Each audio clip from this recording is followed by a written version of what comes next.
Hello and welcome to the Fireside Chat podcast by Montana Fire Pits, where we talk about the epitome of elegance, warmth, and the centerpiece of any outdoor design, high-end gas fire features. So, first episode of the Fireside Chat by Montana Fire Pits. I'm Jonathan. I'm Jarrett. It's exciting, it's fun, it's creative. It's interesting, it's fire, which is awesome.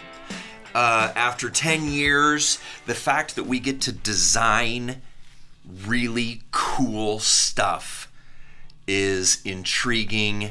Me as a business owner, a creative at heart, just a fan of good design, construction, making a living in the construction industry for 20 plus years. It just fires on all cylinders. The question of the day, the very first question, why don't our fire tables have a propane tank inside? Yeah, that question is asked almost every day. But why do specifically the luxury market, not really have a propane tank underneath the fire? Here's the first point that I'm going to make, is that if you are a consumer and you think, you know what, I saw a gas fire pit here and that's what I want, so you start with a very broad search, and that is outdoor gas fire pit. Okay, cool. A zillion things are going to show up on the Google machine. Or you're going to go to a big box store. And those big box stores are in the business of turnkey, simple, cheaper, faster, lighter. Okay, cool. So you get it in a box and you just stick your barbecue propane tank underneath of it. I call those disposable fire pits. That's a true fact. Because they're designed to be that, right? It's very consumer focused.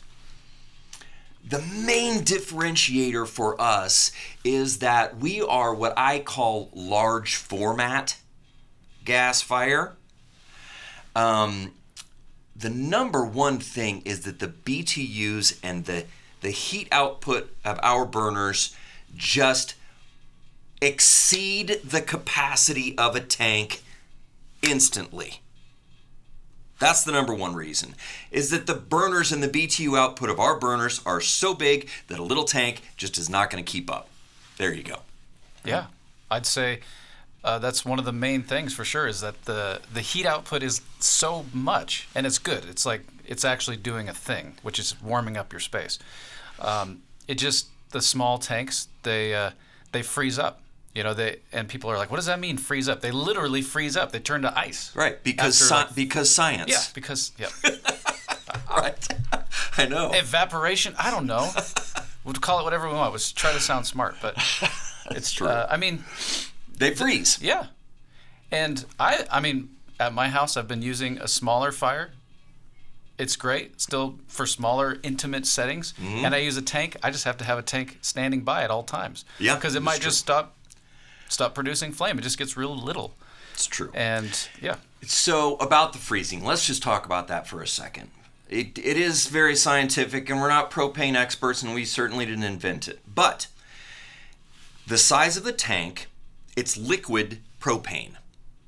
That liquid is turned to a gas. In the smaller tank, you have this burner that's producing all of this energy, and it's drawing on this tank. It simply cannot convert the liquid fuel to gas fast enough, and when that happens, the enclosure literally freezes. Yeah. And your burner goes, Little small flame. 4 inches. Right. That's the big box store. 60,000 BTUs. True. That's Everybody says, why does it max out at 60,000 BTUs? I don't know. It's just a cheaper, smaller flame, and it's just not a lot of heat. Number 2, design aesthetics. When you have a turnkey fire table, the clearances that are required to have a tank inside of it makes that fire table a minimum of 24 inches tall, some 30 inches tall. Your patio furniture usually sits at about 16 inches off the ground.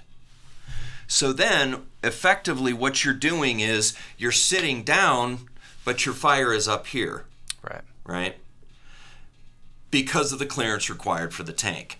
If you remove that tank, you can make your fire feature much shorter and have the fire down at a level that actually makes sense to heat you, your hands, and your space. This is probably the big one for me. Like the main thing is I've never seen a taller fire pit or any fire table that has a tank in that I actually like the looks of it. It just looks too big, too tall. And like you said, the flame is up here. You can't feel it. Unless, I mean, there is one caveat, I guess, and that is bar stool height. If it's, like at a restaurant or you want to eat around it or something, I could see a taller table Absolutely. working. Yeah. Yep. For most, and for our particular product line, we are into low. All of our tables are designed to finished height of about 16 inches. Yeah. It's the sweet spot. It's the sweet spot. It just feels right. Yep. So it has this minimalist, non-intrusive design that just works well with almost any furniture setup. And that's why we just don't want to make them tall. Absolutely. Yep. We tried. We tried.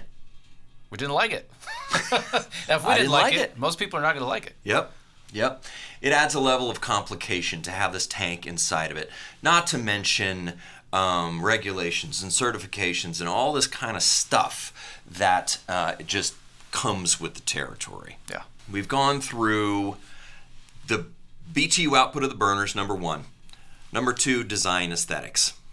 I actually wanted to vamp on that one just a little bit more. Yep. And that is having an access door or actually any kind of, I think, control panel on a luxury fire table or fire feature cheapens the whole thing. Like instantly. You're like, so that doesn't look great. Yeah. But when there's super sleek, all unibody style of a fire table, it just levels up like nothing else. I agree. Yeah. Actually, this is not a point. It's a how-to. How do you hide a gas line then? Let's say you have a finished concrete patio. Actually, in my backyard, I have a finished concrete patio. I want to add a fire pit. It's better than a hot tub. I don't have to clean it all the time. Yep.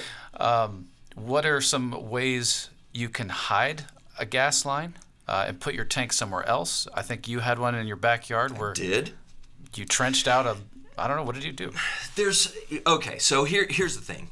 Well, where am I gonna put the tank? Yeah. How far away? What about the ugly hose? The one design aesthetic that you're gonna have to work around if you're not gonna trench the line. Yeah. But the biggest ask you're making is live with a line that's about a half an inch in diameter. Get creative, right? Like, put a rug over it. Run it under your furniture. Run the tank, and we have propane tank covers. Get a 15-foot long hose. Yeah. Hide it over in the bushes. You can get a larger tank that way. A 40-pound tank. A 100-pound tank. The biggest ask is if you don't want to trench, and so many millions of people in this country can't trench. Right. So the biggest ask is that you're really just going to see a line. And I think you can probably live with that.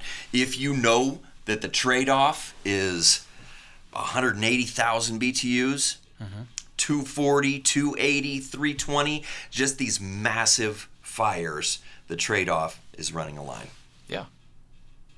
It's not that big of a deal. No, it really isn't. I mean, for those who really don't want to see a line, like you said, there's ways to hide it. The carpet, make it an end table. That's kind of what I have set up. It's just a small end table with a tank inside. Mm-hmm. The line is not an issue. It's just nobody's like, oh, gross. It's not a thing, right? There's a line right there. Yeah. It's interesting that through your home, you have extension cords. Every lamp has a cord. Right. Every appliance has a cord. Everything has a cord that you're trying to. That's why cord management is a thing. And in outdoor gas fire features, you're just managing one line. There's almost this perception that, well, it has to be turnkey.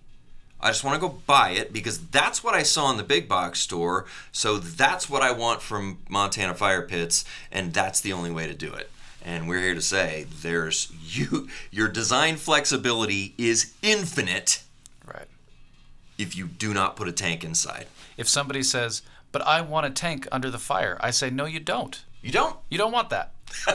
Like 99% of the time, you don't want that. Like I said, the taller bar height table might be an option, but yeah. I don't think you want it. So, BTU output of the burners, design aesthetics, height, hiding the gas line. Is there anything else you can think of? Is there anything else? Safety concerns. Oh, safety. That was it. That's big. Save that best for last, right? Safety. That is a big one. Let's put a big tank of gas under a fire with a rubber hose. I don't know. Yeah. See what happens. It's true. In a tiny enclosed space. Yeah. Okay, so let's just talk about safety. The nature of propane. And this is a basic question between natural gas and propane. Natural gas is lighter than air. Excess gas dissipates into the air. Propane is a different animal. Excess propane sinks. It's heavier than air. Therefore, if it sinks in a vessel, it pools. And if there is a tiny, slow leak over time and there's no ventilation around the entire perimeter, you're creating a bomb. Our tables have adjustable feet on the bottom, creating a air gap, ventilation around the entire perimeter. Those adjustable feet are adjustable from 0 to 4 inches, creating all of the ventilation, cross ventilation, for any excess propane to leave, especially when you're talking about burners that are 300,000 BTUs plus. How it relates to a propane tank inside of a unit, ventilation becomes more of an issue. Kind of, I don't know, homeowners, DIYers, novices, left to the plumbing themselves. It's not ideal. Yeah. I often ask, if your gas water heater went out, would you go down and replace it? If yes, maybe you can hook up a fire pit. Yep. But if not, call the plumber, right? Yeah. Yep.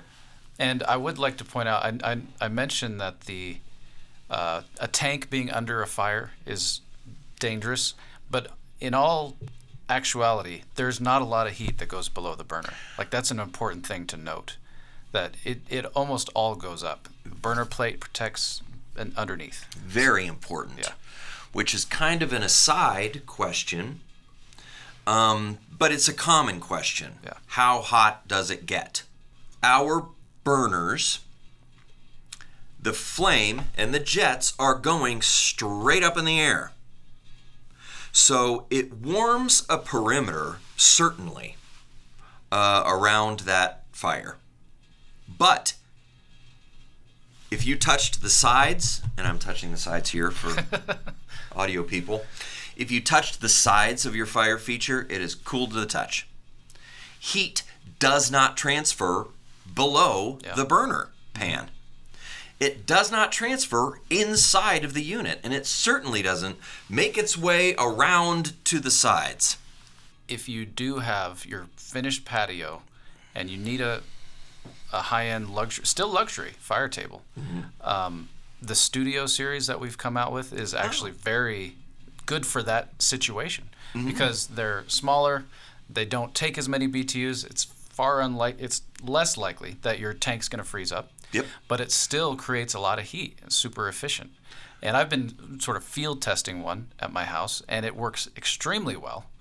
Like I said, there's a little table right between two chairs that houses the tank, a little short run of a hose, nothing anybody trips over. It's easy. Yep. And it still does the trick, and it's beautiful. So the tank doesn't have to be underneath, and that works. They're steel. Yep. So they're going to last forever. Yep.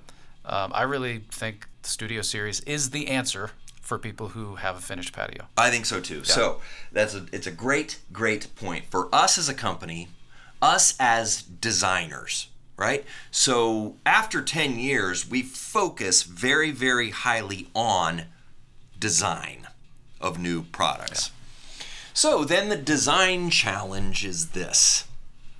Well, okay, how do you get a smaller unit that's still going to run on a 20-pound tank? Because some people are just like, well, all I want is a 20-pound barbecue tank. Right. So we took our large format fires of 400,000 BTUs and we shrank them down to a burner that works with a 20-pound tank, B, all of the wonderfulness of powder-coated steel, all of our good, clean designs in rectangles, squares, and circles,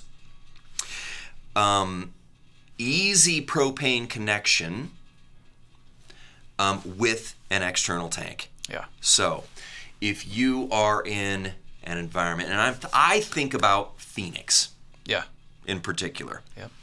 You have seas of homes in Phoenix. Many of them are already hardscaped. They already have their pools. Nobody's going to trench that. Right. You take all this consideration and you're like, who is that one household that's already hardscaped with a pool in Phoenix that needs a small fire? So that's the studio series. So there you have it. There you go. There you go. There's the conversation about propane tanks, what you're all asking about. Thank you for listening. Thank you for watching. This is the first Fireside Chat by Montana Fire Pits. Of course, you're just going to find us online in all the ways. YouTube, MontanaFirePits.com, Spotify. All the things. Yeah. Go right? Subscribe. Follow us. And anyway, thanks for listening today. Yeah, indeed. Hope you learned something. There will be more. We have lots and lots of topics. If you are a designer, a builder, a DIYer, just somebody who's interested in fire, we will have all the answers. Yes. There you go. See you around the fire. All right, thanks. Yep. Bye-bye.